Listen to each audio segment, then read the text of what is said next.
Hello everyone and welcome to VR. Today I'm going to be talking about the Oculus Rift CV1 that I just got recently, as well as the game that I'm playing in the background of this video, which is Lucky's Tale, which comes with the Rift. So before I get started with the talking about the actual device, I want to talk about my history of VR. So it started a few years ago when I found out about it. It was around the time when the DK1 was kind of dying off and the DK2 was coming into existence and everyone was starting to like it. So I kind of started following it then. And last year, one of my fantastic teachers that I had who taught a bunch of different tech classes, I had her for web design and game development, she bought a DK2 for her game development class. So she let me play with that quite a lot, and I even got to bring it home and play with it at home and just kind of mess around and learn a lot about it. And through that time, I found out some good things about it, some bad things about it, and I'll kind of be comparing the CV1 to the DK2 quite a bit when I talk about that. So, having been using the DK2, I knew I really wanted to buy a VR headset of my own. And so I started saving up, and eventually, a few weeks ago, I bought the CV1, and it came within a few days. So now that it's here, I've been playing with it, and I've been doing a lot of different stuff that is quite fun. And today I think I'll start with talking about Lucky's Tale, which I'm playing right now. So Lucky's Tale is kind of a 3D platformer thing for VR, and it's kind of interesting because I don't think there's really a good reason for it to be in VR. I think it was just a thing that was made for kind of an introduction, and because of that reason, it isn't great for playing in virtual reality. I think it would just be fine on a normal 2D screen.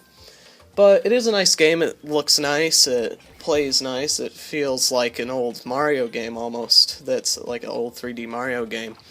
And it's quite enjoyable, I've played quite a bit of it.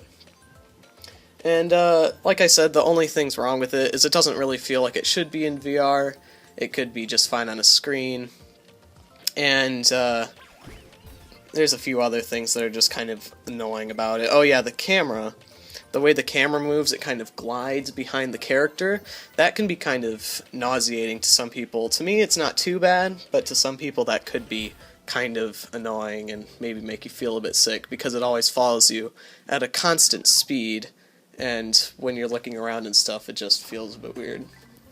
So to talk about the CV1, itself, is overall, it's really good. There are a lot of good things about it that are way better than any of the development kits, and there's a couple things that I don't quite like about it. So starting off with the good stuff, the screen resolution's a lot better, so you don't get as big of a screen door effect, and with using the DK2 was pretty bad with that, because you could really see the individual pixels. The CV1's a lot better because it has a lot higher resolution screens, as well as the Fresnel lenses, they distort it enough so you don't see them as much. And another thing with the lenses is they are very good focus-wise, because like the DK2, there was a very small sweet spot. With the CV1, there is a much bigger sweet spot, so you don't have to mess around with it on your head as much to find it. Also, the straps, them being rigid, that also helps keep that in the sweet spot when you're wearing it, so you don't have to move it around on your face once you've got it where it needs to be.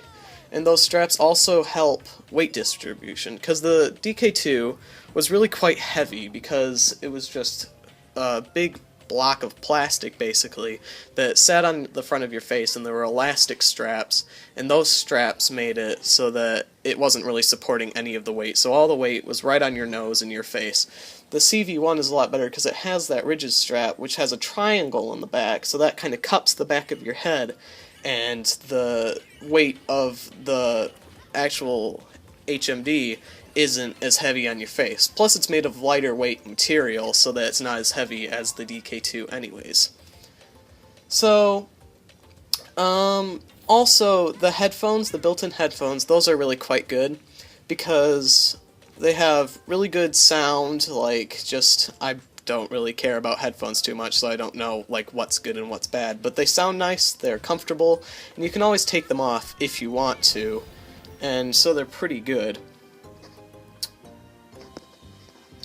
Also, cable management is a lot better, because on the DK2 there were lots of wires all over the place, and the way that the CV1 has it is there's one main cable coming from the HMD.